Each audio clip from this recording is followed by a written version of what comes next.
Hello students, કેમ છો? મજામાં ને? Welcome back to biology class. Previous લેક્ચરની અંદર આપણે અભ્યાસ કર્યો છે ભાષાંતરણ પ્રક્રિયા.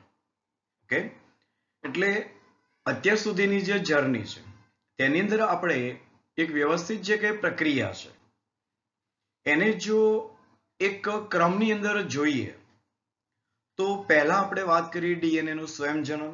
ઓકે, હવે એ જ ડીએનએ ની અંદર રહેલો જે કે પણ એક નાનો એવો ખંડ કે જે પોતે એક જનીન તરીકે કામ કરે છે, તો એ ખંડનું પ્રત્યાકનની પ્રક્રિયા થઈ એટલે એની પાસે રહેલી જે કે પણ જનીનિક માહિતી છે એ જનીનિક માહિતી એ હવે મેસેન્જર આરએનએ સ્વરૂપે અંકિત થઈ ગઈ. રાઈટ. હવે આ મેસેન્જર આરએનએ પાસે રહેલી જે જનીનિક માહિતી છે તેનો રિબોઝોમની મદદથી ભાષાંતરણની ક્રિયા થઈ એટલે કે જે કંઈ જનીનિક માહિતી જે હતી તેનું જે કંઈ સજીવ સ્વરૂપ છે એની અંદર જરૂરી જે કંઈ પણ પ્રોટીનનું નિર્માણ કરવું છે તો એ પ્રોટીનનું નિર્માણ એ ભાષાંતરણની પ્રક્રિયા દ્વારા થશે. રાઈટ. ઓકે, તો હવે આજના લેક્ચરની અંદર આપણે અભ્યાસ કરવાનો છે કે આવા ડીએનએ પાસે રહેલા જે કે પણ જનીન છે તો એની અભિવ્યક્તિ એ કેવી રીતે થાય છે, એ ક્યારે અભિવ્યક્ત થશે, ક્યારે અભિવ્યક્ત થતા નથી, એટલે ટૂંકમાં એમનું નિયંત્રણ કેવી રીતે થાય છે. ઓકે, તો એના વિશે અભ્યાસ કરવાનો છે. ઓકે, એટલે આજનો જે લેક્ચર છે તે એ ટોપિક પર નિર્ભર છે કે જે હોય છે રેગ્યુલેશન ઓફ જીન એક્સપ્રેશન, એટલે કે જનીન અભિવ્યક્તિનું નિયમન. Okay, right. ઓકે સ્ટુડન્ટ્સ, તો વાત કરી તેમ કે લેક્ચર છે જનીન અભિવ્યક્તિના નિયમન પર. ઓકે, તો હવે આને થોડુંક આપણે ટૂંકમાં સમજી લઈએ કે આ જનીનની અભિવ્યક્તિનું નિયમન એ શા માટે જરૂરી છે. હવે પહેલી બાબત કે દરેક જે કે પણ સજીવ છે એ સજીવ શરીરની અંદર ઘણી બધી સંખ્યામાં જૈવ રાસાયણિક પ્રક્રિયા થાય છે. આ ક્લિયર? તો જૈવ રાસાયણિક પ્રક્રિયા માટે મોટી માત્રામાં જરૂરી શું છે? ઉત્સેચકો. આ ઉત્સેચકો આવ્યા ક્યાંથી? ઓકે, તો જે કે પણ ડીએનએ છે એની પાસે રહેલી જનીનિક માહિતી. ઓકે, જો ફરીવાર એ જ છે અને એ જનીનિક માહિતી એનું પ્રત્યાંકન અને ભાષાંતરની ક્રિયાથી તો કે આ પ્રોટીન નિર્માણ થાય છે અને પ્રોટીન ઉત્સેચક તરીકે કામ કરે છે અને એ ઉત્સેચક સજીવ શરીરમાં ચાલતી નંબર ઓફ જે કે પણ જૈવ રાસાયણિક પ્રક્રિયા છે તેની અંદર ભાગ લે છે. રાઈટ. તો એવી ઘણી બધી ક્રિયાઓ છે જે આપણા શરીરની અંદર સતત ચાલુ છે, કન્ટિન્યુઅસ છે, અને એવી ઘણી બધી ક્રિયાઓ છે કે એ અમુક જે કે પણ પરિબળ હોય અથવા એવું કંઈક પર્યાવરણ હોય તો એ પ્રમાણે તો કે એ પ્રક્રિયા સ્ટાર્ટ થતી હોય છે. લાઈક પાચન પ્રક્રિયા. ઓકે, કે જ્યારે મુખ ગુહાની અંદર ખોરાકની એન્ટ્રી થાય છે ત્યારે જો આપણે સમજીએ છીએ કે એમાઇલેઝ નામનો ઉત્સેચક એ રિલીઝ થશે. ઓકે, તો હવે પ્રશ્ન એ કે આ એમાઇલેઝ નામનો ઉત્સેચક એ થ્રુઆઉટ ડે સમગ્ર દિવસ દરમિયાન એ રિલીઝ થયા કરે છે કે અમુક સમય થઈ જાય ત્યારબાદ એ મુક્ત થતો બંધ થઈ જાય છે? તો તમે કહેશો કે હા સર, એ અમુક સમય બાદ એ મુક્ત થતો બંધ થઈ જશે. તો એનું રિલીઝ થવું અને એ જે કંઈ રિલીઝ થાય છે અને ત્યાં એનો અટકાવ એટલે કે અંત આવવો, તો આ આખી પ્રક્રિયા નિયંત્રણમાં છે. બસ આ નિયંત્રણને આજે આપણે સમજવાનું છે કે આ નિયંત્રણ કેવી રીતે થાય છે. કારણ કે વાત કરી તેમ કે સજીવ શરીરની અંદર તો ઘણી બધી પ્રક્રિયાઓ ચાલતી હોય છે, પણ આ દરેક પ્રક્રિયા માટે જરૂરી જે કે પણ ઉત્સેચકો એ કઈ સતત નિર્માણ થતા હોતા નથી. એટલે ટૂંકમાં એવું કહી શકાય કે જ્યારે એની જરૂરિયાત છે ત્યારે નિર્માણ થાય છે અને જરૂરિયાત નથી તો એનું નિર્માણ થવું બંધ થઈ જશે. તો આને આ એક સરળ ભાષામાં એવું કહી શકાય કે જનીન અભિવ્યક્તિનું નિયંત્રણ થઈ રહ્યું છે. એટલે જરૂર છે ત્યારે નિર્માણ થશે અને જરૂર નથી ત્યારે સ્ટોપ થઈ જશે. Okay, right. તો જે કંઈ જનીન અભિવ્યક્તિનું નિયમન છે એ નિયમન એ વિવિધ જે કે પણ સ્તર છે એના પર આપણે વ્યાપક રીતે અર્થ કાઢી શકીએ. કારણ કે જે કંઈ ચેપ્ટરની અંદર જે માહિતી આપી છે એ ડીએનએના સ્વયંજનનથી લઈને ભાષાંતરણની પ્રક્રિયા સુધી સમગ્ર છે અને ક્રમશ છે. રાઈટ. તો અભિવ્યક્તિના નિયમનને આપણે વિવિધ સ્તર પર એનો વ્યાપક અર્થ કાઢી શકીએ અને વ્યાપક અર્થ નીકળે પણ છે. હવે જનીન અભિવ્યક્તિ એના ફળ સ્વરૂપે નિર્માણ શું થયું? પોલીપેપ્ટાઇડનું નિર્માણ. ઓકે, અને તે અહીંયા બાજુમાં જે કે પણ આકૃતિ આપી છે તેમાં તમે જોઈ શકો છો કે જે કે પણ ડીએનએ છે એના અંદર રહેલો તો કે જીન, એટલે કે જીન ઓન અ ડીએનએ, ડીએનએ પર રહેલું જે જનીન છે એ જનીનની તો કે પ્રત્યાંકનની પ્રક્રિયા થાય છે અને પ્રત્યાંકનથી જે કે પણ મેસેન્જર આરએનએ આવ્યો છે એનું ભાષાંતરણની ક્રિયાથી આ નિર્માણ શું થયું? જો પોલીપેપ્ટાઇડ. એટલે કે જનીન પોતે અભિવ્યક્ત પામ્યો છે અને એનું રિઝલ્ટ આપણને અંતમાં શું મળે છે? તો કે પોલીપેપ્ટાઇડ શૃંખલા મળે છે. રાઈટ? તો જે કંઈ પોલીપેપ્ટાઇડનું નિર્માણ થયું છે કે જેને આપણે ઘણા બધા સ્તરે એનું નિયમન કરી શકાય, એનું નિયંત્રણની વાત છે કે એને આપણે કેવા પ્રકારે કંટ્રોલ નિયંત્રણમાં લાવી શકીએ. રાઈટ? તો સુકોષ કેન્દ્રીય સજીવની અંદર નિયમન એ આપણે આ મુજબ કરી શકીએ. તો પહેલું નિયમન છે એનું પ્રત્યાંકન સ્તર, એટલે કે પ્રાથમિક પ્રત્યાંકન અનુલેખન નિર્માણ. રાઈટ?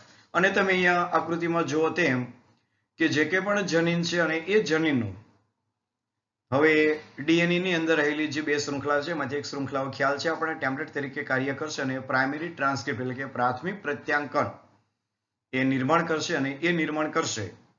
તો હવે અહીંયા એવું કહે છે કે આ જે નિયંત્રણ છે તમે આ પહેલા સ્તરે પણ કરી શકો, એટલે કે કંટ્રોલમાં લાવી શકો કે ભાઈ ચલો આપણે જે ટ્રાન્સક્રિપ્શનની જે પ્રક્રિયા છે એને જો નિયંત્રણમાં લઈ લઈએ તો જે કે પણ આ પ્રાઇમરી જે ટ્રાન્સક્રિપ્ટર છે એ પોસિબલ છે કે આપણે વાત કરીએ તો નિર્માણ પણ નહીં પામે. રાઈટ? તો આ નિયંત્રણની વાત છે. તો આ પહેલું લેવલ છે કે ત્યાં આપણે એ પ્રક્રિયાને નિયંત્રણમાં લાવી શકીએ. બીજું સ્ટેપ કયું? તો કે પ્રક્રિયા સ્તર એટલે કે સ્પ્લાઇસિંગ નિયંત્રણ. હવે સ્પ્લાઇસિંગ એટલે કે સુકોષ કેન્દ્રની અંદર આપણને ખ્યાલ પડી ગયો છે કે જે કે પણ મેસેન્જર આરએનએ તૈયાર થાય છે પણ હકીકત એ મેસેન્જર આરએનએ ખલેલ વાળો છે, વિભાજિત જનીન વાળો છે. રાઈટ?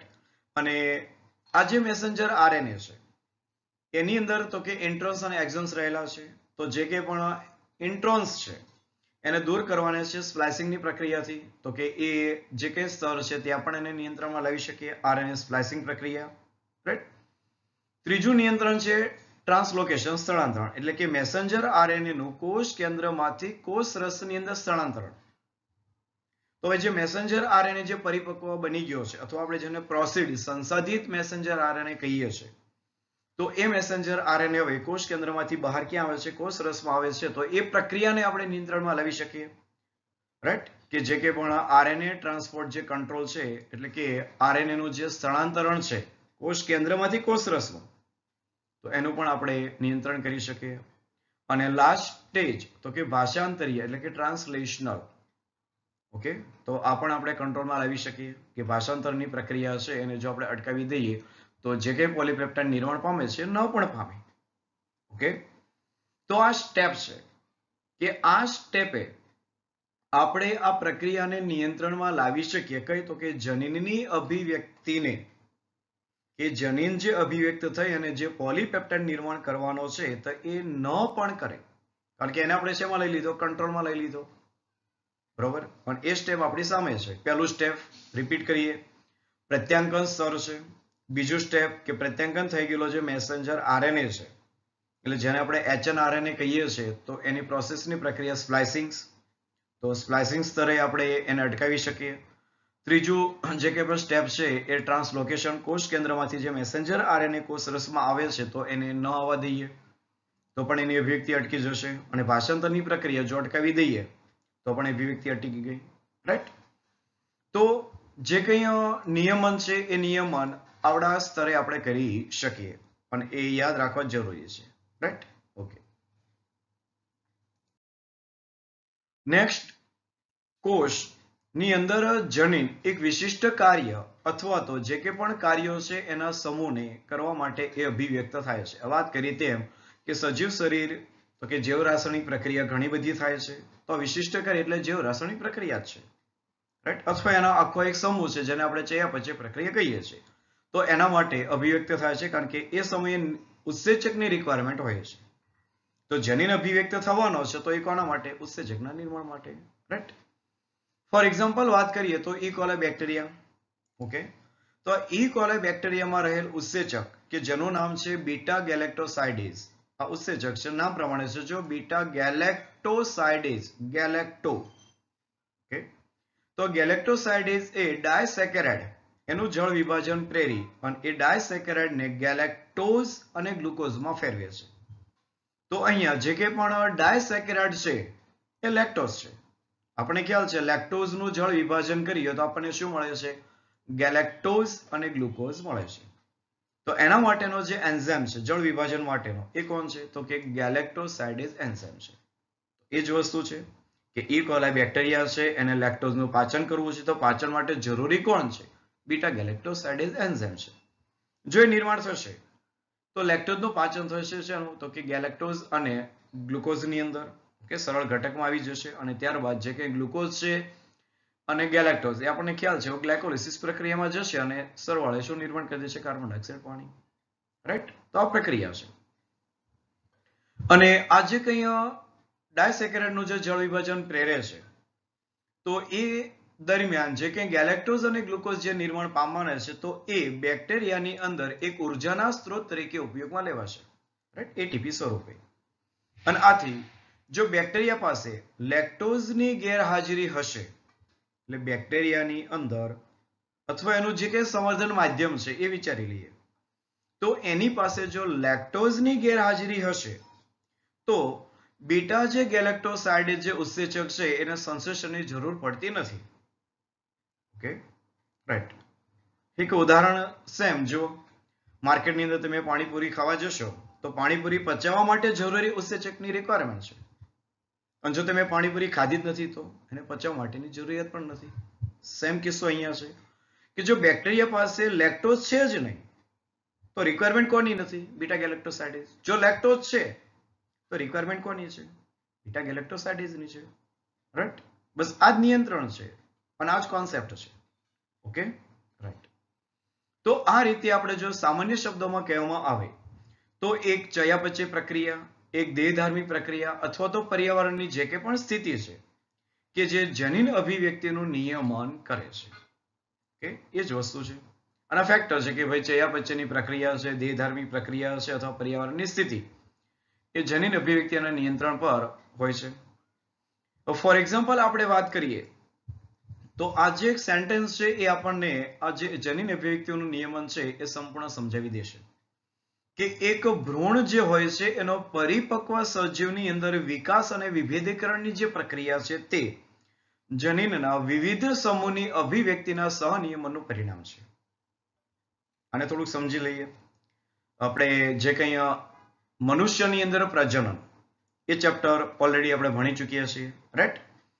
કે જેની અંદર હવે જે કે ફલિતાંડ નિર્માણ થાય છે ત્યારબાદ આ ફલિતાંડ ગર્ભસ્થાપન માટે ક્યાં આવે છે? ગર્ભાશયની અંદર. તો હવે ત્યાં જે ભ્રૂણ છે ને એ ભ્રૂણમાંથી હવે ડ્યુરિંગ પ્રેગ્નન્સી જે કંઈ પણ હવે બાળ સજીવનું નિર્માણ થઈ રહ્યું છે તો તે દરમિયાન જે કે અંગજનનની પ્રક્રિયા છે, જે કે પણ ક્લીવેજની પ્રક્રિયા છે, ગેસ્ટ્રુલેશન છે, બ્લેસ્ટુલેશન છે, વોટેવર જે કે પ્રક્રિયા છે અને એ દરમિયાન જે કે વિકાસ અને વિભેદીકરણની પ્રક્રિયા થવાની છે તો એ સમયે કાંઈ એટ અ ટાઈમ બધા જ પ્રકારના ઉત્સેચકની રિક્વાયરમેન્ટ એ એટ અ ટાઈમ નથી હોતી. એ અલગ અલગ સમયે જેમ વિકાસ અને વિભેદીકરણ થશે તેમ જે સમયે એટલે કે આપણે વાત કરીએ તો ક્લીવેજ માટે, વિખંડન પ્રક્રિયા માટે જે ઉત્સેચકની જરૂરિયાત છે તે ઉત્સેચકની જરૂરિયાત હવે કંઈ ગેસ્ટ્રુલેશન પ્રક્રિયામાં નહીં આવે. તો ગેસ્ટ્રુલેશન પ્રક્રિયા માટે અલગથી ઉત્સેચક આવશે કે જ્યાં વિખંડન માટેના ઉત્સેચક હતા તો એની કોઈ રિક્વાયરમેન્ટ જ નથી. એક તબક્કો પૂરો થઈ ગયો તો એના માટેના જે કંઈ પણ ઉત્સેચક હતા એની રિક્વાયરમેન્ટ પૂરી થઈ ગઈ. તો બીજો તબક્કો આવશે તો એના માટેના ઉત્સેચક છે. તો ત્રીજો તબક્કો આગળ વધશે તો એના માટેના એન્ઝાઇમ છે રિલીઝ થશે, એના ફેક્ટર છે એ રિલીઝ થશે. રાઈટ? ઓકે. હવે એક બીજું ઉદાહરણ આપણે સમજીએ તો બીજનું અંકુરણ. હવે બીજના અંકુરણથી લઈ અને એ છોડના વિકાસ સુધીની જો વાત કરીએ વૃદ્ધિ અને વિકાસ તો અંકુરણ માટે જે કે પણ ઉત્સેચકની જરૂરિયાત હતી તો એ ઉત્સેચક એ કાંઈ એના વૃદ્ધિ અને વિકાસ માટે જરૂર નથી. એ તો એટલા સમય પૂરતા મર્યાદિત છે. કયા? અંકુરણ માટેના. જેવું અંકુરણ પૂર્ણ થઈ જશે એટલે એ એન્ઝાઇમ સ્ટોપ થઈ જશે અને ત્યાર પછી જે કંઈ નવું સ્ટેપ આગળ વધવાનું છે વિભેદીકરણ તો એના માટે જરૂરી જે કંઈ પણ એન્ઝાઇમ્સ એ રિલીઝ થશે. રાઈટ, ફળ પરિપક્વ થશે તો એ સમયે ઇથિલિન નિર્માણ થશે ને. જુઓ તો હવે એ સમયે જેને આપણે ઓક્સિજન કહીએ છીએ તો એની રિક્વાયરમેન્ટ નથી. વ્યવસ્થિત સમજાય ને? તો આ નિયંત્રણ છે કે જે સમયે જે ઉત્સેચકની જરૂરિયાત છે તો એ સમયે એના માટેનું જનીન અભિવ્યક્ત થાય છે. જો એની રિક્વાયરમેન્ટ નથી તો એ જનીન અભિવ્યક્ત થતું નથી. અને અહીંયા સમજાયું તમને ઈ કોલા બેક્ટેરિયાની અંદર ખાસ કે જો લેક્ટોઝની હાજરી છે તો બીટા ગેલેક્ટોસાઇડેઝ એ નિર્માણ થશે. અને જો અહીંયા લેક્ટોઝ નથી તો એની રિક્વાયરમેન્ટ જ નથી કોની? બીટા ગેલેક્ટોસાઇડેઝની. તો એના માટેનું જનીન અભિવ્યક્ત થવાનું જ નથી. તો એ અભિવ્યક્ત નથી થતું તો એ કેવી રીતે નથી થતું એ સમજવાનું છે કે કયા પ્રકારે એવું તો કંઈક થઈ રહ્યું છે કે જે નિયંત્રણમાં છે, એ કંટ્રોલમાં છે. Right, okay. તો અહીંયા એના માટેની નોર્મલ એક આકૃતિ તમને અહીંયા દર્શાવવામાં આવી છે કે આને તો આપણે સમજવાના છીએ અને ટૂંક સમયની અંદર લેક ઓપેરોન હેડિંગ નીચે, કારણ કે શબ્દ એક આપ્યો છે અહીંયા લેક ઓપેરોન, લેક્ટોઝ માટે. ઓકે, તો અહીંયા જે કંઈ લેક ઓપેરોન છે અને એના માટેના જે કંઈ પણ આ બંધારણીય જે જનીન છે તો આ બંધારણીય જનીન દ્વારા આ લેક ઝેડ જનીન છે કે જેના દ્વારા બીટા ગેલેક્ટોસાઇડેઝ નામનો ઉત્સેચક એ નિર્માણ થાય છે. તો બીટા ગેલેક્ટોસાઇડેઝ જે એન્ઝાઇમ છે તો એ અહીંયા હવે જે કંઈ પણ લેક્ટોઝ છે એનું જળ વિભાજન પ્રેરે છે અને એ લેક્ટોઝનું વિભાજન પ્રેરી અને ગેલેક્ટોઝ અને જેને આપણે ગ્લુકોઝ કહીએ છીએ એની અંદર સરળ શર્કરા એની અંદર રૂપાંતરણ કરે છે. રાઈટ, અને એના માટે જરૂરી બીજા જે ઉત્સેચક એ લેક વાય જનીન અને લેક એ જનીન એને એવું રીતે વંચાય લેક વાય અને લેક એ જનીન. ઓકે, તો એ જનીન દ્વારા પછી નિર્માણ થતા એન્ઝાઇમ્સ એની અંદર મદદરૂપ થાય છે. Right, okay. વાત કરીએ વિદ્યાર્થી મિત્રો કે આદિકોષ કેન્દ્રીય સજીવની અંદર જનીન અભિવ્યક્તિના નિયમન માટે કેટલાક પ્રભાવી સ્થાન હોય છે. લાઈક આપણે વાત કરી પ્રત્યાંકન એકમ, તો પ્રત્યાંકન એકમ જેવું જ અહીંયા પણ એક નોર્મલ ઓપેરાનો યુનિટ છે કે જેના દ્વારા આ બધી જે ક્રિયાવિધિ છે એનું નિયંત્રણ થતું હોય છે જનીનિક લેવલે. રાઈટ, તો આદિકોષ કેન્દ્રની અંદર જનીન અભિવ્યક્તિના નિયમન માટે પણ અહીંયા કેટલાક પ્રભાવી સ્થાન હોય છે જે પ્રત્યાંકિત પ્રારંભિક દરનું એ નિયમન કરે છે. એટલે કે પ્રત્યાંકિત પ્રારંભિક જે દર હોય છે એટલે કે પ્રત્યાંકન પ્રક્રિયાનો જે કે પણ દર છે તો એના નિયમન માટે અહીંયા તો કે મુખ્યત્વે જો વાત કરીએ તો એના માટેના પણ અહીંયા સ્થાન આવેલા છે. ઓકે, અને એ જે સ્થાન હોય છે તેના દ્વારા આ જે આખી ક્રિયાવિધિ છે એ નિયમન થતી હોય છે.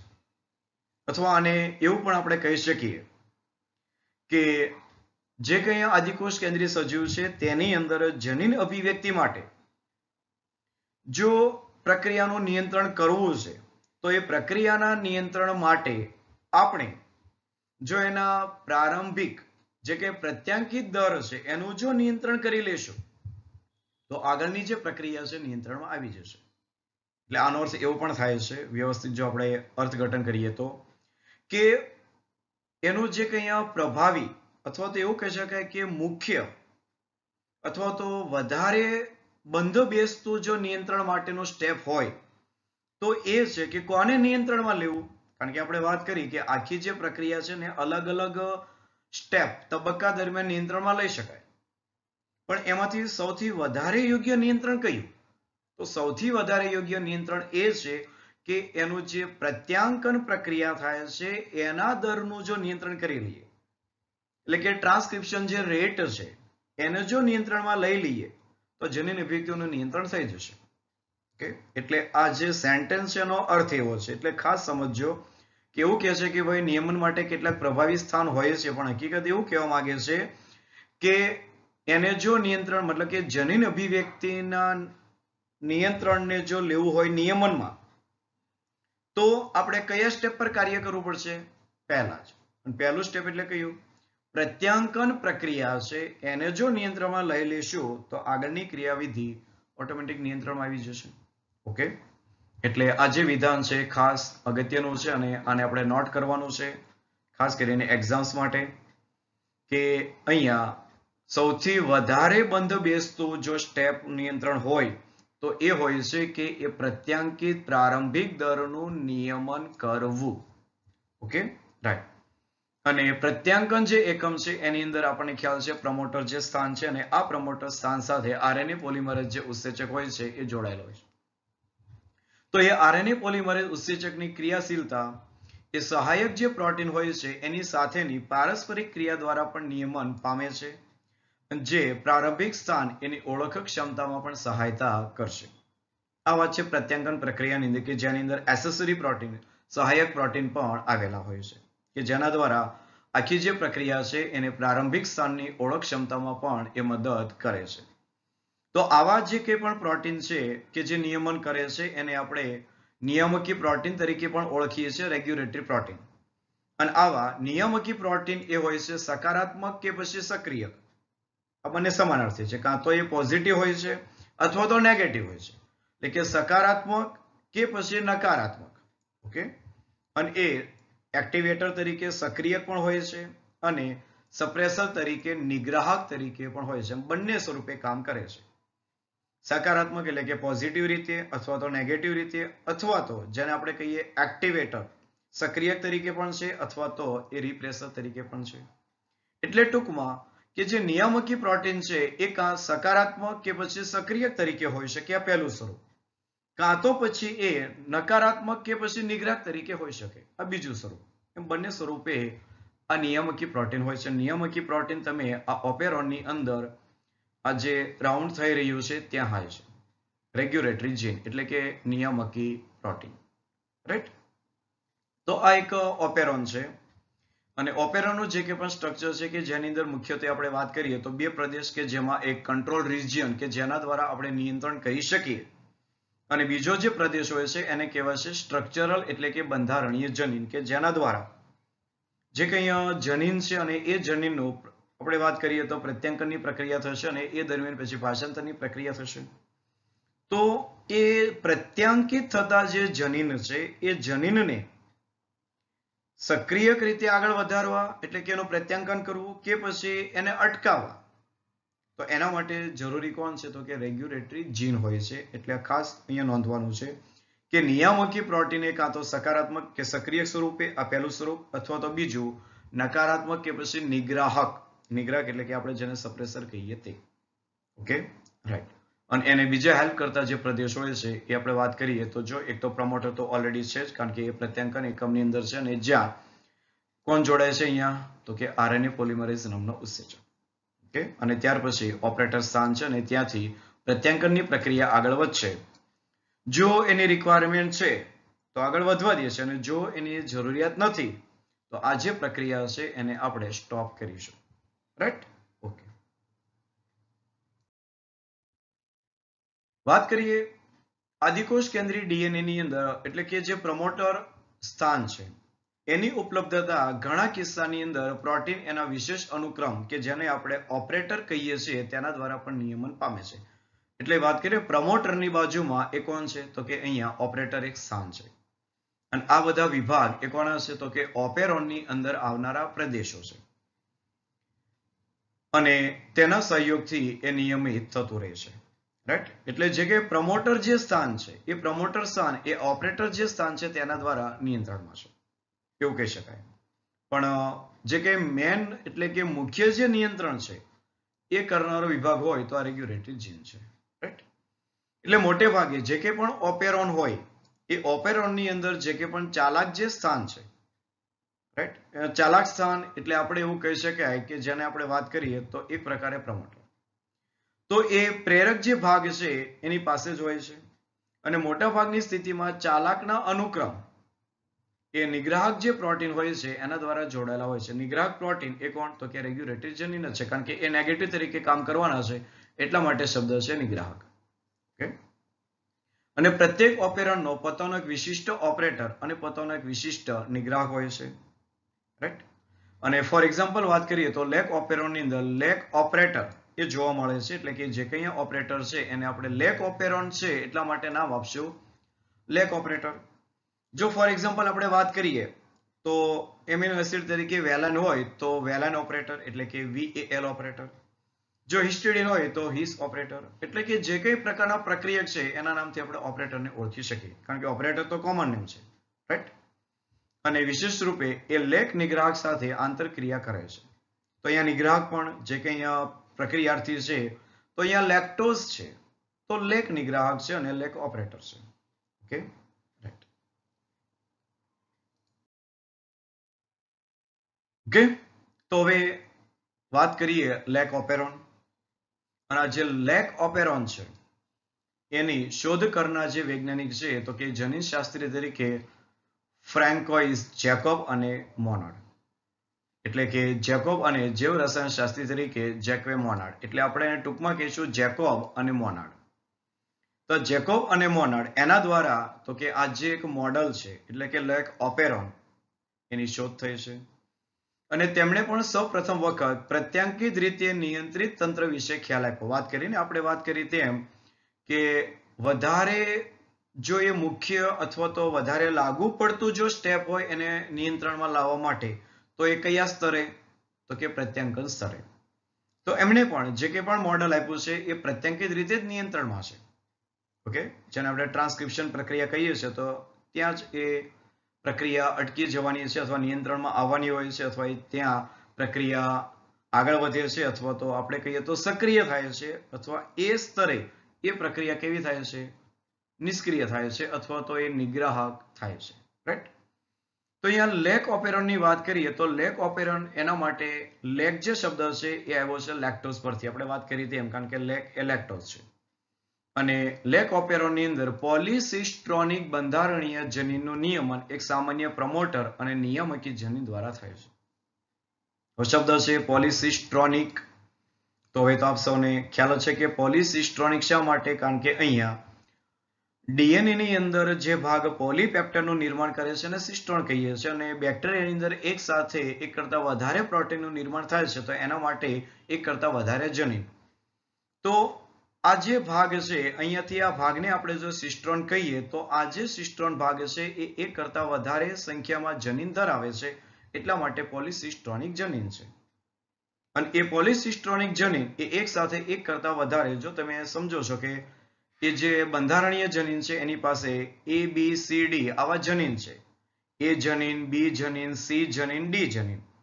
તો એના દ્વારા રિસ્પેક્ટિવ શું નિર્માણ થાય છે? તો કે protein A, protein B, protein C અને પ્રોટીન D. આ ભાષાંતરણની ક્રિયા છે, જુઓ.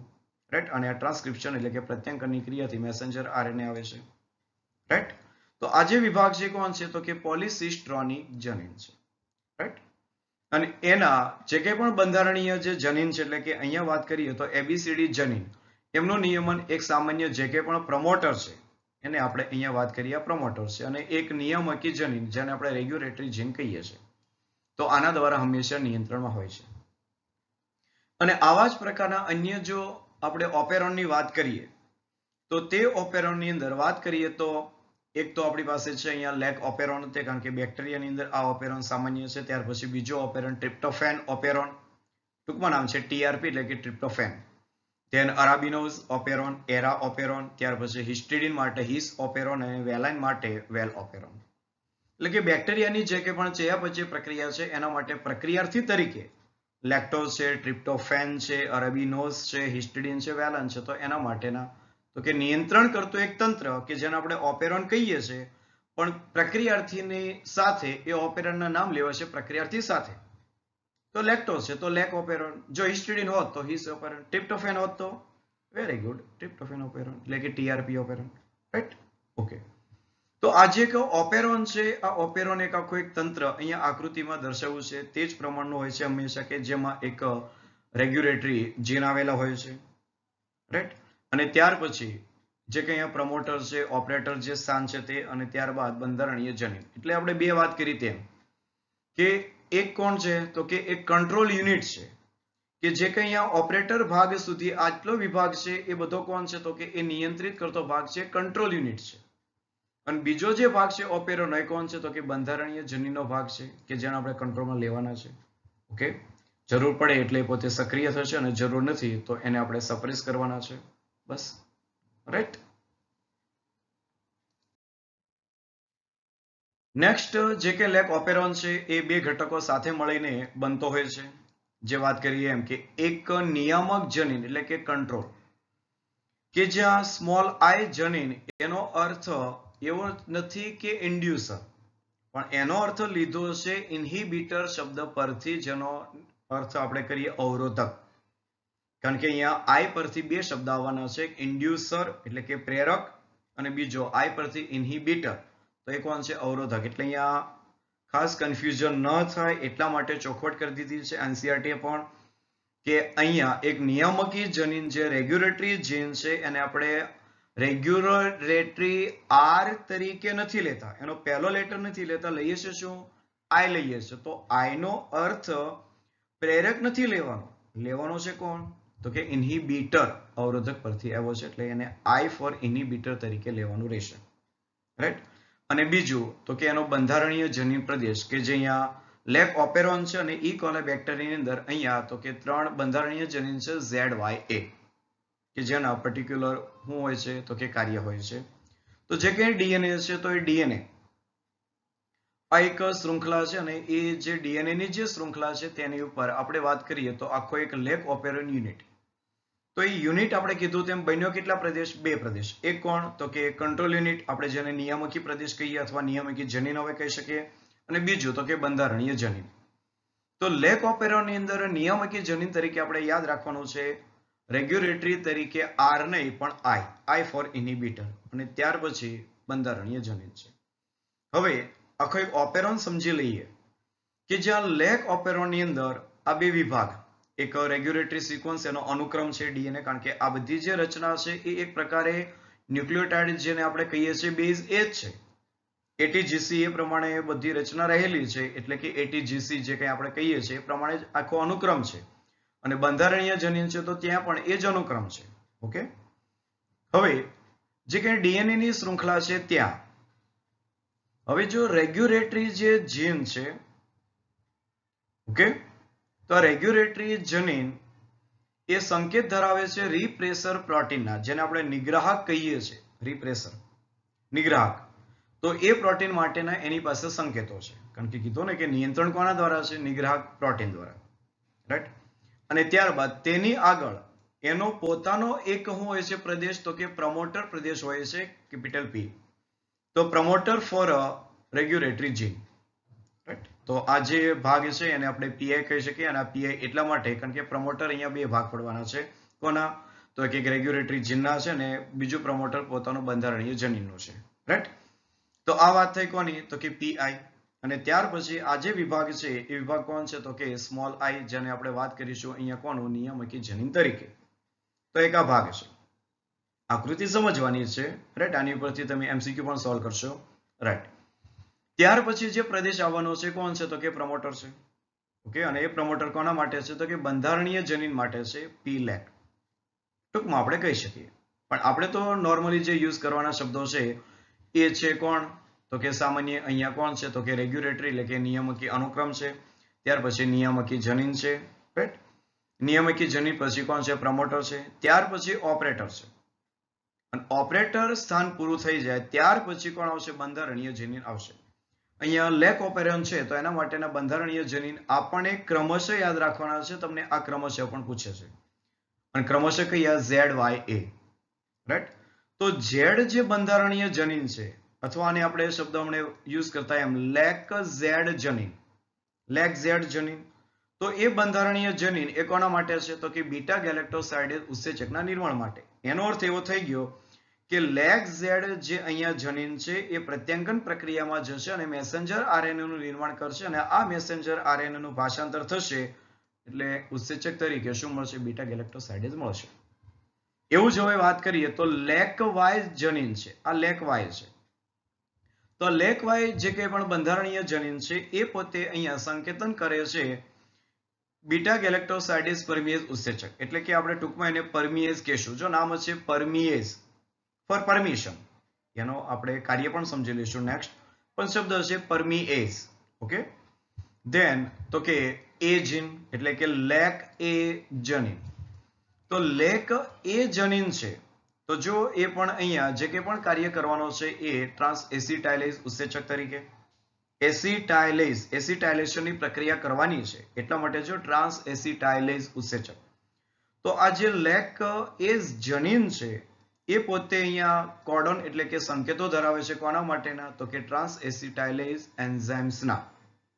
ઓકે, એટલે જો આપણે સમજીએ તો એક બાબત કઈ છે તો કે આની અંદર જે કંઈ પણ રિપીટ થતી બાબતો એક પ્રત્યાંકન પ્રક્રિયા અને બીજું ભાષાંતર પ્રક્રિયા. પણ આપણે આ જે ઓપેરોન છે એને ક્યાં અટકાવવા છે તો કે પ્રત્યાંકિત જે પ્રક્રિયા થાય છે ત્યાં જ. એટલે આપણે જે કંઈ વાત કરીએ છીએ પ્રત્યાંકનને અનુલક્ષીને કરીએ છીએ કે અહીંયા આખો એક યુનિટ છે લેક ઓપેરોન. તો લેક ઓપેરોન છે એની પાસે પણ અહીંયા બે પ્રદેશ છે. બે પ્રદેશની અંદર એક પ્રદેશ તો કે એને આપણે નિયંત્રક ભાગ કહી શકીએ કે જેમાં નિયામકી જનીન છે, રાઈટ, અને બીજા ભાગને કહેવાય બંધારણીય જનીન કે જે જૈવ રાસાયણિક ક્રિયા માટે જરૂરી ઉત્સેચક ધરાવતો એક ડીએનએ નો ભાગ છે. Okay, right. તો આ વાત થઈ સામાન્ય એક લેક ઓપેરોન એના પ્રદેશની. Okay, right. તો હમણે જે વાત કરી તેમ કે આ જે લેક ઓપેરોન છે અને લેક ઓપેરોનની વાત કરીએ તો આ જે આઈ જનીન છે તો આ જે આઈ જનીન એ નિગ્રાહકનું સંકેતન કરે છે. જે અહીંયા વાત છે એ જ વસ્તુ અહીંયા કે રીપ્રેસર પ્રોટીન. તો કે આ નિગ્રાહક જે પ્રોટીન હોય છે એના માટેનું સંકેતન કરે છે. કોણ તો કે લેક ઓપેરોન એનો રેગ્યુલેટરી જીન કે જેને આપણે નિયામકી જનીન આઈ તરીકે ઓળખીએ છીએ તે. હવે ઝેડ જે જનીન છે એ બીટા ગેલેક્ટોસાઇડિસ ઉત્સેચક એનું સંકેતન કરે છે જે ડાયસેકેરાઇડ તરીકે જે લેક્ટોઝ રહેલી છે તેના જળ વિભાજનથી મોનોમેરિક જેને આપણે મોનોસેકેરાઇડ તરીકે ગેલેક્ટોઝ અને ગ્લુકોઝ એનું નિર્માણ કરશે. રાઈટ. હવે વાત કરીએ લેક વાય જનીન. તો આ લેક વાય જનીન એ પરમેઝ ઉત્સેચક છે એમના માટેનું સંકેતન કરશે અને જેનું કાર્ય છે કોષની અંદર બીટા ગેલેક્ટોસાઇડેસ છે એની પારગમ્યતાનો વધારો કરવો. ઓકે, ફોર એક્ઝામ્પલ આપણે વાત કરીએ તો બેક્ટેરિયલ એક કોષ છે અને બેક્ટેરિયલ કોષને આપણે એક સંવર્ધન માધ્યમમાં મૂકેલો છે કે જેની અંદર શું હાજર છે તો કે આ લેક્ટોઝ છે. ઓકે, તો હવે આ જે કંઈ લેક્ટોઝ છે એને પાચન કરવું છે તો હવે અહીંયા જે કંઈ કોષરસ્તર પટલ છે કોષરસ્તર પટલની જે કંઈ પારગમ્યતા છે એ વધારશે કોના માટે તો કે બીટા ગેલેક્ટોસાઇડેસ એન્ઝાઇમ્સ માટે, કારણ કે એ મુખ્ય ઉત્સેચક છે આ લેક્ટોઝના પાચન માટે. રાઈટ. અને હવે લેક એ જનીન કે જેના દ્વારા ટ્રાન્સ એસિટાઇલેઝનું એ સંકેત આવે છે એટલે કે એસિટાઇલેશનની પ્રક્રિયા માટે. ઓકે, અને આવી રીતે લેક ઓપેરોનના ત્રણેય જનીન એના ઉત્પાદનો એ લેક્ટોઝના ચયાપચય માટે આવશ્યક છે. મુખ્ય ઉત્સેચક બીટા ગેલેક્ટોસાઇડેસ છે પણ એની સાથે મદદ કરતા બાકીના બે ઉત્સેચક પરમિએઝ અને બીજું કોણ છે તો કે ટ્રાન્સ એસિટાઇલેઝ જે બંધારણીય જનીનની અંદર ક્રમશઃ એક વ્યવસ્થિત ઓર્ડરમાં ગોઠવાયેલા છે. ઓર્ડર યાદ રાખવાનો છે ઓપરેટર સ્થાન તરફથી ZYA. ઓકે, અને આ જ ક્રમમાં છે અને આ ક્રમ પણ આપણે યાદ રાખવાનો છે ZYA. Z for beta galactosidase, Y for permease અને A for trans acetylase. Right. Okay, હવે જે કંઈ લેક્ટોઝ એ બીટા ગેલેક્ટોસાઇડેસ માટે પ્રક્રિયકનું કામ કરે છે.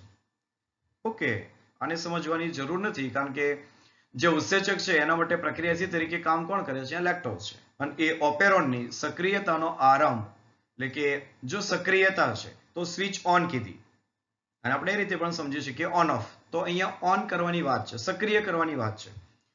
તો અહીંયા જે કે લેક્ટોઝ છે એ લેક્ટોઝ એક પ્રક્રિયાર્થી છે તો એ પ્રક્રિયાર્થી પોતે જ જે કંઈ ઓપેરોન છે તો ઓપેરોનની સક્રિયતા એટલે કે એનો આરંભ પણ કરે છે અને એ જે કંઈ સ્વિચ ઓફ એટલે કે સમાપ્તિ એનું પણ નિયમન કરે છે. અને એ લેક્ટોઝને આપણે અહીંયા કહેવાનું છે પ્રેરક ઇન્ડ્યુસર.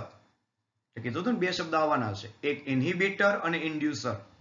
તો આઈ જનીન એ ઇન્ડ્યુસર નથી, એ ઇન્હિબિટર છે. અને અહીંયા ઇન્ડ્યુસર તરીકે કોણ છે તો કે લેક્ટોઝ પોતે પ્રક્રિયાર્થી છે અને પોતે જ અહીંયા એ પ્રેરક તરીકે કામ કરે છે કારણ કે લેક જે ઓપેરોન છે એ ઓપેરોન ઇન્ડ્યુસર પ્રકારનો છે. બરોબર, ઓપેરોન છે એના પણ પ્રકાર છે, એમાં એક ઓપેરોન એવા કેવા કે તો કે ઇન્ડ્યુસર ટાઈપ. તો આ જે ઓપેરોન છે એ ઓપેરોન કેવા છે તો કે ઇન્ડ્યુસર પ્રકારના પણ છે. ઓકે, અને બીજા જે ઓપેરોન હોય છે એ રીપ્રેસર ટાઈપના હોય છે. તો અહીંયા આ જે ઓપેરોન છે પ્રેરક એટલે કે ઇન્ડ્યુસર ટાઈપનો છે. રાઈટ.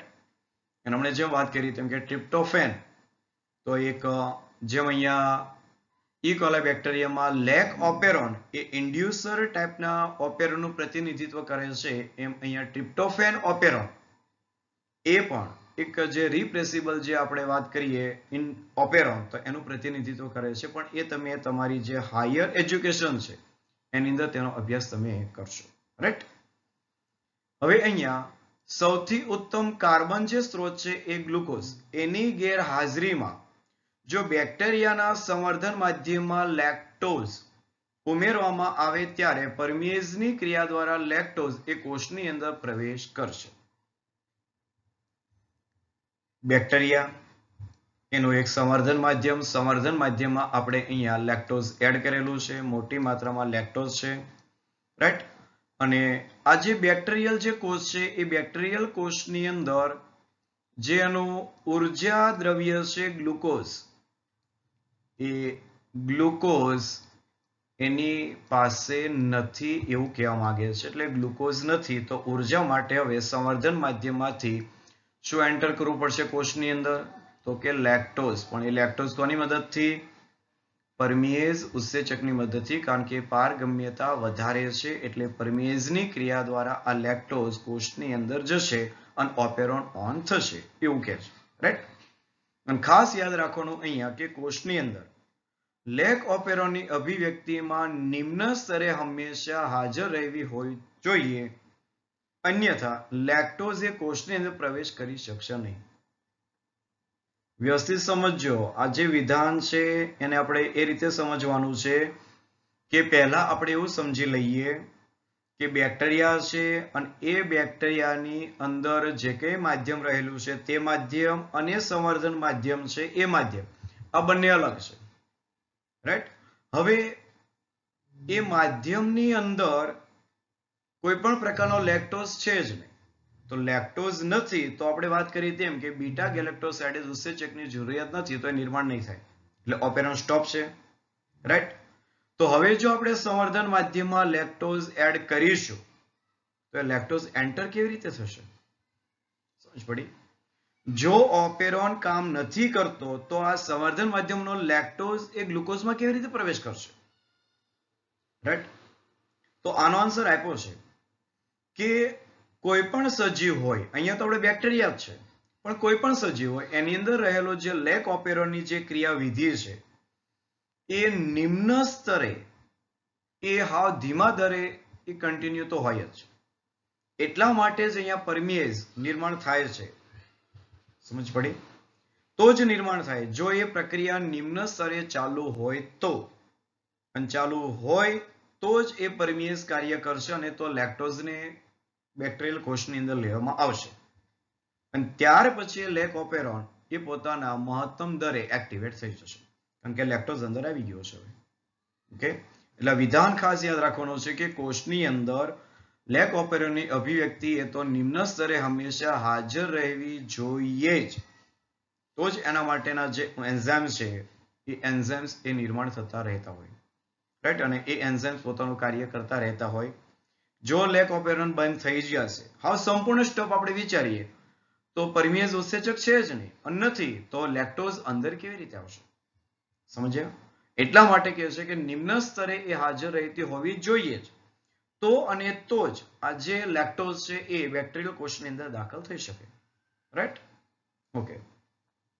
તો આ જે આકૃતિ છે એ કદાચ રિમાઇન્ડર માટે છે. હવે ફરી પાછું કે લેક ઓપેરોન એના જે બે ભાગ છે, પરંતુ અહીંયા આપણે વિભાગને સમજવાના છે કોને? તો કે બંધારણીય જનીન ZYA કે જે જરૂરી છે અલગ અલગ પ્રકારના એન્ઝાઇમ્સ, એટલે કે ઝેડ જનીન એ કોના માટે છે? બીટા ગેલેક્ટોસાઇડેઝ માટે. વાય જનીન એટલે કે લેક વાય જીન એ કોના માટે છે? તો કે પરમેઝ એન્ઝાઇમ્સ માટે. અને લેક એ જનીન એ કોના માટે છે? તો કે ટ્રાન્સ એસિટાઇલેઝ માટે. રાઈટ.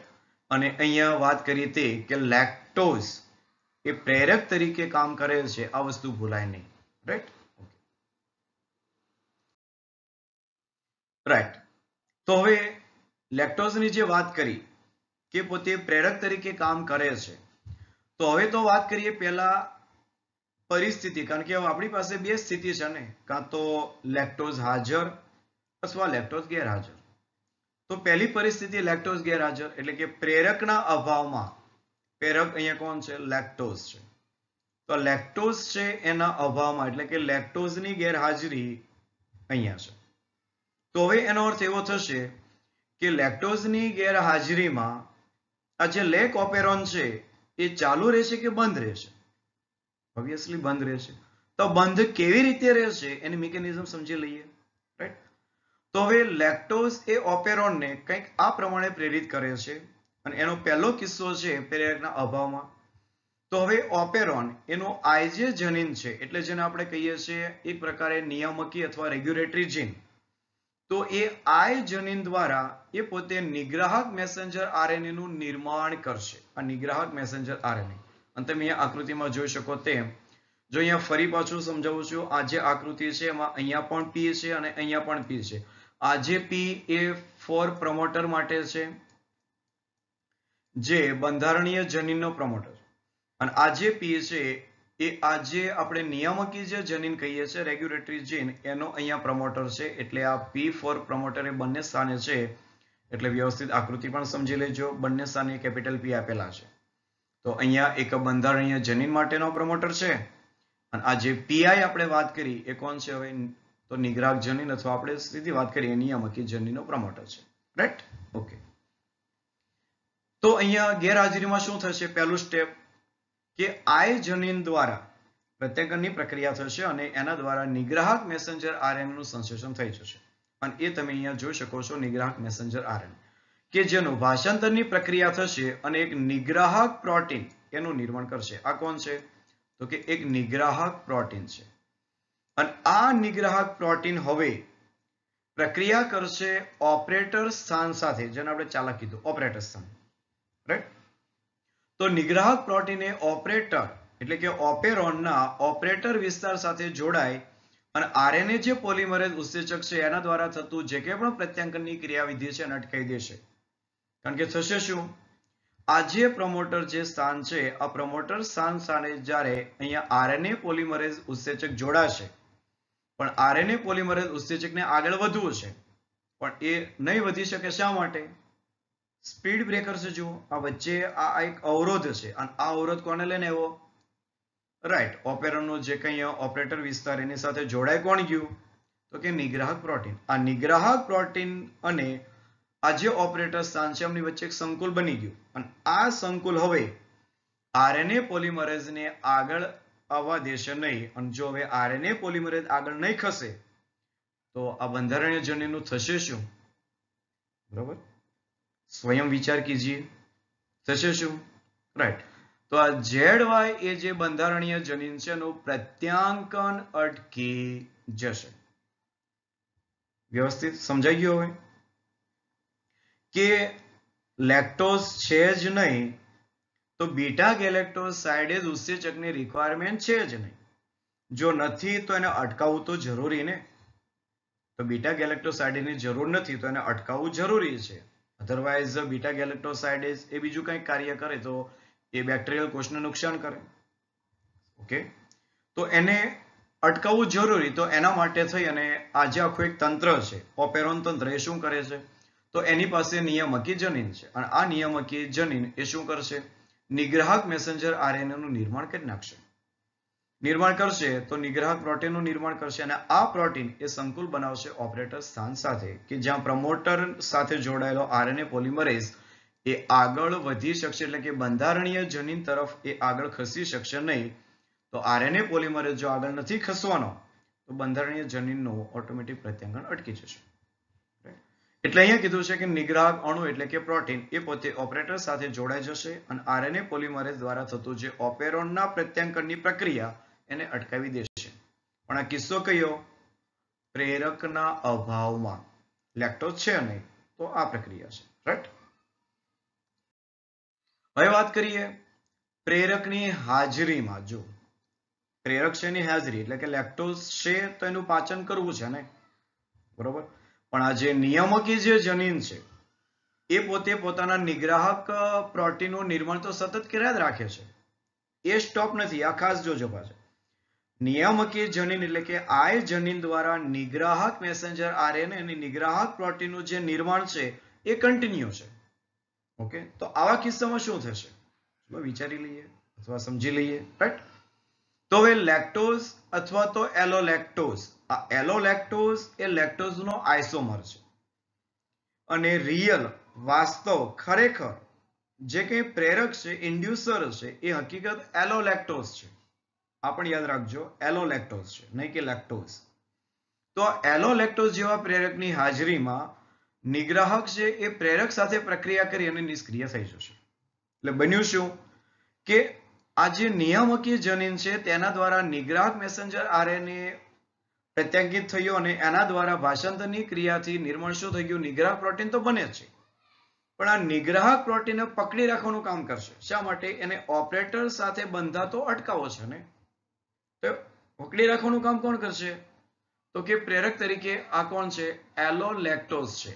આ એલોલેક્ટોઝ છે, લેક્ટોઝનો આઇસોમર છે અને એ પોતે રિયલમાં પ્રેરક તરીકે કામ કરે છે. તો આ એલોલેક્ટોઝ, આ એલોલેક્ટોઝ એ હવે નિગ્રાહક જે પ્રોટીન છે એની સાથે કાર્ય એટલે કે પ્રક્રિયા કરશે અને નિગ્રાહકને શું કરી નાખશે? નિષ્ક્રિય કરી દેશે. એટલે હવે નિગ્રાહક પ્રોટીન જો નિષ્ક્રિય થઈ જશે તો હવે કયો વિભાગ ખુલ્લો રહ્યો? ઓપરેટર સ્થાન હવે સુરક્ષિત છે, ખુલ્લું છે. ખુલ્લું છે એટલે પ્રમોટર સાથે જોડાયેલો જે કે પણ આરએનએ પોલિમરેઝ એન્ઝાઇમ્સ એ હવે જો આગળ વધવા તૈયાર છે, રાઈટ? આગળ વધશે તો ZYA એનું પ્રત્યાંકન કરશે. પ્રત્યાંકન કરશે તો એને અનુરૂપ મેસેન્જર આરએનએ આવશે, એનું ભાષાંતર થશે. તો Z જનીન દ્વારા આપણને શું મળ્યું? બીટા ગેલેક્ટોસાઇડેઝ. Y જનીન દ્વારા શું નિપજ મળી? પરમિએઝ. અને A જનીન દ્વારા શું મળ્યું? ટ્રાન્સ એસિટાઇલેઝ ઉત્સેચક. ઓકે, નિપજ મળી ગઈ, રાઈટ?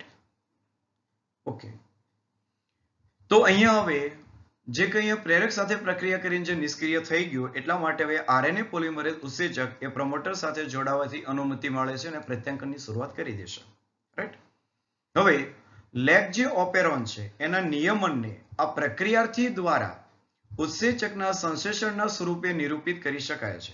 ઓકે, કારણ કે આ પ્રક્રિયા થઈ કોના દ્વારા? પ્રક્રિયાથી. પ્રક્રિયાથી તરીકે અહીંયા કોણ છે? તો કે લેક્ટોઝ જ છે, રાઈટ? હવે નિગ્રાહક છે એના દ્વારા જ્યારે આ લેક ઓપેરોનનું નિયમન થતું હોય છે ત્યારે એ નકારાત્મક નિયમન તરીકે ઓળખાય છે, નેગેટિવ રેગ્યુલેશન. નિયમન કોના દ્વારા થયું? આ નિગ્રાહક પ્રોટીન દ્વારા. અને આ પ્રોટીન એ સતત ચાલુ રહે છે. એટલા માટે છે કે નિગ્રાહક પ્રોટીન દ્વારા જો આ પ્રક્રિયા નિયમન થતું હોય તો નકારાત્મક છે, અને આવું લેક ઓપેરોનની અંદર હકારાત્મક પણ નિયમન હોય છે. પણ વાત કરી તેમ કે આ જે નિયમન અને જે કંઈ રિપ્લેસિબલ ઓપેરોન એ તમારા ફ્યુચર જે કંઈ સ્ટડી છે, હાયર જે સ્ટડી છે એની અંદર એ સમજવામાં આવશે, અથવા એ મતલબ એ લેવલે એ આપણને સમજાશે એવું એનસીઆરટી કહે છે, રાઈટ? ઓકે, તો ખાસ આપણે એક આ નેગેટિવ જે રેગ્યુલેશન છે એને સમજવાનું છે. Okay, very good. Okay students, તો આજનો જે લેક્ચર એ આશા રાખું છે કે ઘણી બાબત સમજ પડી હશે અને હવે એ પણ તમને એવો ખ્યાલ પડી ગયો હશે કે જ્યારે આપણે ખોરાક ખાઈએ છીએ ત્યારે એન્ઝાઇમ્સ એ રિલીઝ થાય છે અને જ્યારે એ ક્રિયા બંધ થઈ જાય છે એટલે જો ઓટોમેટિક જે કંઈ એન્ઝાઇમ રિલીઝ થયા છે એ ધીમે ધીમે સ્ટોપ થતા જાય છે. એટલે મતલબ કે જેની રિક્વાયરમેન્ટ જે સમયે છે એ સમયે એ પ્રકારના એન્ઝાઇમ્સ એ આપણા શરીરની અંદર રિલીઝ થયા રાખે છે, રાઈટ? ઓકે, તો આ વાત હતી ઓપેરોન એટલે કે જનીન અભિવ્યક્તિનું નિયમન એ સજીવ શરીરની અંદર કેવા દ્વારા થાય છે એ માહિતીને ખાસ યાદ રાખવાનું છે કે લેક ઓપેરોન મોડલ એ આપનાર વૈજ્ઞાનિક જેકોબ અને મોનડ, આ બંનેને યાદ રાખવાના છે કારણ કે બંનેને નોબેલ પ્રાઇઝથી એનાયત થયા છે, રાઈટ? ઓકે, તો હવે નેક્સ્ટ લેક્ચરની અંદર જે કંઈ આપણે હવે ટોપિક સમજવાનો છે એ ટોપિક છે હ્યુમન જીનોમ પ્રોજેક્ટ, એક મેગા પ્રોજેક્ટ કે જેના વિશે આપણે થોડીક રસપ્રદ માહિતી સાથે અભ્યાસ કરીશું. Okay, right? તો મળીએ નેક્સ્ટ લેક્ચરની અંદર. ત્યાં સુધી આપ સૌને all the best. Have a nice day and thank you.